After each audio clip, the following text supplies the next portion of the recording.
Hello friends, నమస్తే. ఈరోజు మన వీడియోలో తెలంగాణ రాష్ట్ర ప్రభుత్వం ఇస్తున్న అభయహస్తం కింద ఉన్న అప్లికేషన్ ఎలా ఉందో చూద్దాము.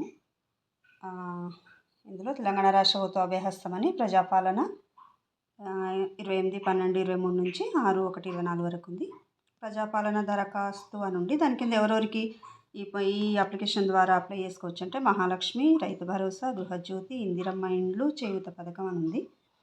దీంట్లో కుటుంబ వివరాలలో దరఖాస్తుదారు వివరాలు. దరఖాస్తుదారు అంటే ఓన్లీ ఇంటి యజమాని అని ఇచ్చారు. ఇక్కడ ఇంటి యజమాని మాత్రమే, ఒక కుటుంబానికి ఒకటే దరఖాస్తు. ఇంటి యజమాని పేరు ఇక్కడ వాళ్ళు స్త్రీయా పురుషులా ఇతరులా అని ఇచ్చారు. ఇక్కడ వచ్చేసి అందులో ఎస్సీయా ఎస్టీయా బీసీయా మైనారిటీయా ఇతరులు అని ఇచ్చారు.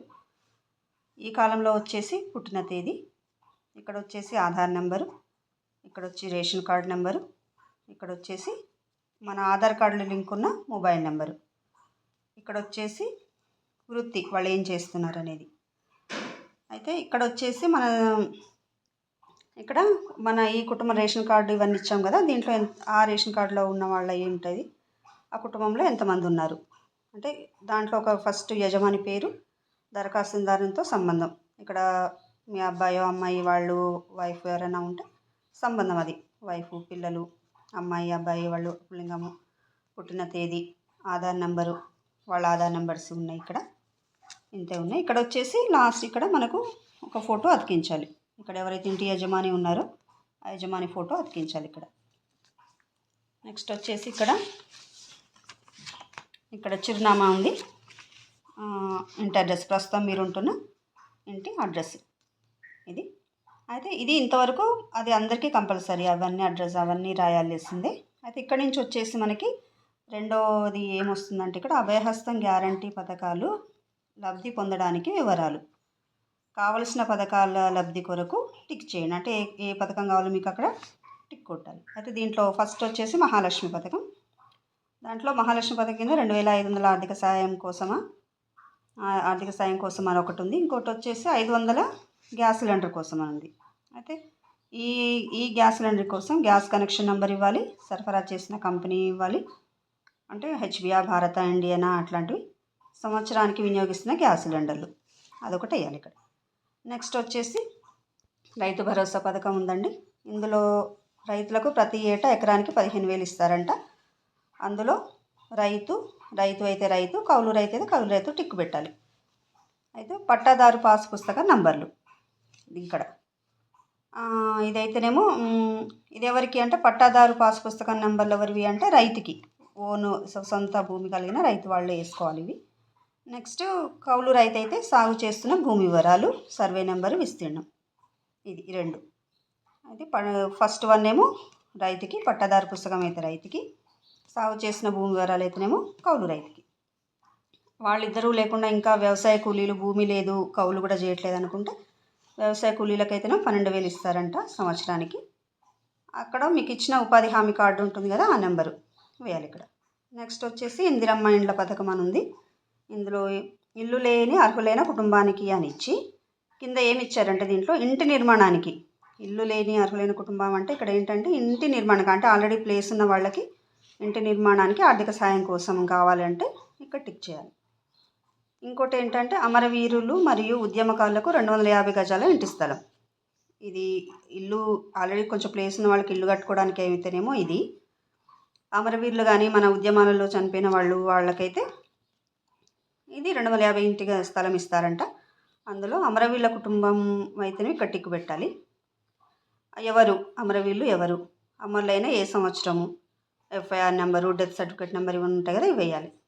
నెక్స్ట్ ఏంటంటే ఇక్కడ ఉద్యమకారులు తెలంగాణ ఉద్యమంలో పాల్గొంటే కనుక ఎస్ అంటే అవును అని, లేదంటే లేదు. ఒకవేళ పాల్గొంటే ఇంకా, లేదంటే ఇంకేముండదు కాబట్టి, అయితే ఒకవేళ అవును అయితే సంబంధిత ఎఫ్ఐఆర్ నెంబరు, ఏ సంవత్సరంలో అది ఫిల్ అయింది. నెక్స్ట్ ఒకవేళ జైలుకు వెళ్ళిన వాళ్ళ అయితే జైలు పేరు, స్థలము, శిక్ష సంబంధించిన వివరాలు, ఎంతకాలం శిక్ష అనుభవించారు అది. ఇది దీనికి ఇందిరమ్మ ఇండ్ల పథకం కిందికి. నెక్స్ట్ వచ్చేసి అందరికీ మనం ఎంతో ఎదురు చూస్తున్న గృహజ్యోతి పథకం అండి. ఇది దాదాపు అందరికీ ఇది అవసరమే. అయితే కుటుంబానికి ప్రతి నెల 200 యూనిట్ల ఉచిత విద్యుత్ పథకం ఇది గృహజ్యోతి పథకం.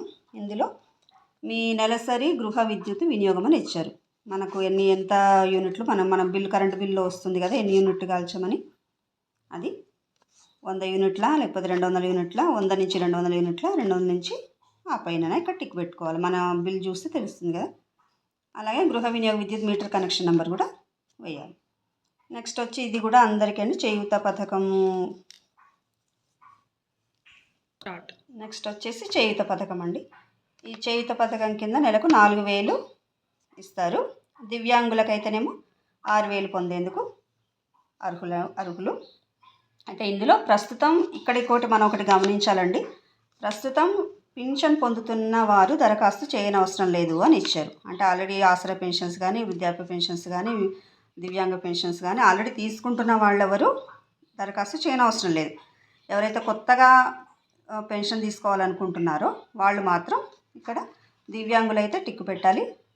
దానికి సంబంధించిన సదరన్ సర్టిఫికేట్ ఉంటుంది కదా, ఎంతవరకు మీకు వైకల్యం ఉందనేది ఆ సర్టిఫికేట్ నెంబర్ కూడా వేయాలంట.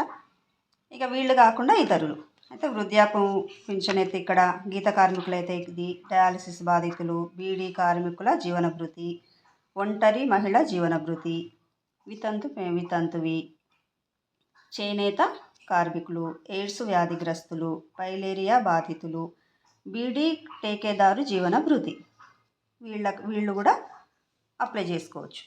ఇంకా నెక్స్ట్ ఇది అంతా ప్రగతి పదం, సకల జనహితం, మన ప్రజా ప్రభుత్వం, ఇది ప్రభుత్వానికి సంబంధించింది. తెలంగాణ రాష్ట్ర ప్రభుత్వం వాళ్ళు ఇస్తున్న అభయహస్తం ఏమేమి ఇస్తున్నారో అవి ఇస్తున్నారు. నెక్స్ట్ వచ్చేసి లాస్ట్కి వచ్చేసి మనకి ఇక్కడ ఏం చేయాలంటే అయితే ఇవంతా నింపిన తర్వాత మనం జతపరచవలసిన ప్రతులు. దీనికి ఏం పెట్టాలంటే ఒకటి ఆధార్ కార్డు జిరాక్స్ ప్రతి, తెల్ల రేషన్ కార్డు జిరాక్స్ ప్రతి పెట్టాలన్నమాట. అంటే జిరాక్స్ కాపీస్ పెట్టాలి. అంటే ఇంటి యజమాని ఆధార్ కార్డు, ఆయన పేరు మీద ఉన్న రేషన్ కార్డు, ఇవన్నీ మొత్తం ఇచ్చిన తర్వాత పైన సమర్పించిన వివరాలు అన్నీ వాస్తవమని ధృవీకరిస్తున్నాను అనేది ఒక అఫిడవిట్ లాంటిది. ఇక్కడ సంతకం కానీ వేలిముద్ర కానీ వేసి పేరు మీరు ఏదో ఇచ్చారో అది ఇవ్వాలి. ఇక లాస్ట్కి వచ్చేసి ఇది ప్రజాపాలన దరఖాస్తు రసీదు. ఇది ఇంతవరకే మనం ఫిల్ చేయాలి. ఇదంతా అక్కడున్న ఆఫీసర్స్ లేకపోతే అక్కడున్న గ్రామ పంచాయతీ వాళ్ళు ఎవరన్నా ఉంటారు కదా, వాళ్ళు ఉద్యోగులు ఎవరైతే తీసుకుంటున్నారో వాళ్ళు ఫిల్ చేస్తారు. ఇక్కడ వార్డు నెంబర్ అంటూ, దరఖాస్తు సంఖ్య, మన అప్లై చేసుకున్న వాళ్ళ తండ్రి భర్త పేరు, మనం ఏ పథకానికి అప్లై చేసుకుంటున్నామన్న దాని మీద టిక్ పెట్టి ఇక్కడ ఆల్రెడీ టిక్ పెట్టాం కదా మనం, దానికి సంబంధించి వీళ్ళు టిక్ పెడతారు. ఇక్కడ వచ్చేసి గ్రామం, మున్సిపాలిటీ, వార్డు నెంబరు, మండలం, జిల్లా, తేదీ అవి వేసుకుంటారు, వాళ్ళే వేస్తారు. ఇక్కడ వచ్చేసి వాళ్ళు ఎవరైతే తీసుకున్నారో ఇది వాళ్ళ సంతకం, వాళ్ళు ఏ హోదాలో ఉన్నారు అనేది వాళ్ళ సీల్ కూడా వేస్తారు. ఇక్కడ ఇచ్చి ఈ రిసిప్ట్ మనకి ఇచ్చేస్తారు ఇక్కడ కట్ చేసి. ఇది జాగ్రత్తగా పెట్టుకోవాలి. ఎందుకంటే మనకు తర్వాత ఏదైనా మనం అప్డేట్ కోసం వెళ్ళాలి, ఆఫీస్లోకి వెళ్ళి అడగాలి అంటే ఇది కంపల్సరీ ఉండాలన్నమాట.